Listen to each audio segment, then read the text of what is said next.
Sir అసలు ఈ screening అనేది ఎలా చేస్తారు? ఈ స్క్రీనింగ్ లో రకరకాల పద్ధతులు ఉన్నాయమ్మా.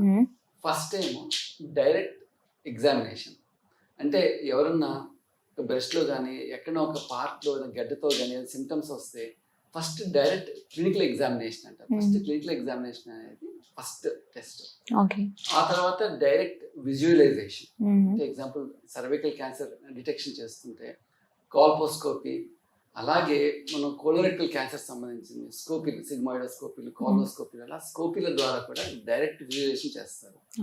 ఇది కాకుండా సైటాలజీ అంటారు. అంటే మనం సర్వైకల్ క్యాన్సర్ స్క్రీనింగ్ చేస్తున్నప్పుడు లిక్విడ్ బేస్డ్ సైటాలజీ, అలాగే human papilloma viral testing kit అవి వాడటం జరుగుతూ ఉంటుంది. ఇవి కాకుండా బ్లడ్ టెస్ట్ ఉంటాయి. అంటే ప్రోస్టేట్ క్యాన్సర్కి పిఎస్ఏ అని, అలాగే ఓవేరియన్ క్యాన్సర్కి CA-125 అని, అలా రకరకాల బ్లడ్ టెస్ట్ చేయడం జరుగుతూ ఉంటుంది. ఇవి కాకుండా జెనెటిక్ టెస్టింగ్ ఉంటుంది. నెక్స్ట్ ఇమేజింగ్ ఒకటి, అంటే రకరకాల ఇమేజింగ్ మొడాలిటీస్.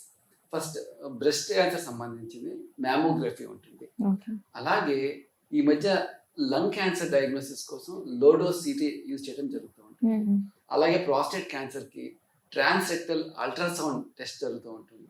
అలాగే ఓరికి సంబంధించింది, అంటే కడుపులో అని చూడాలంటే అల్ట్రాసౌండ్ అబ్డామిన్ కూడా చేయడం జరుగుతూ ఉంటుంది. ఇవి సాధారణంగా మనం చేసే స్క్రీనింగ్ పద్ధతులు.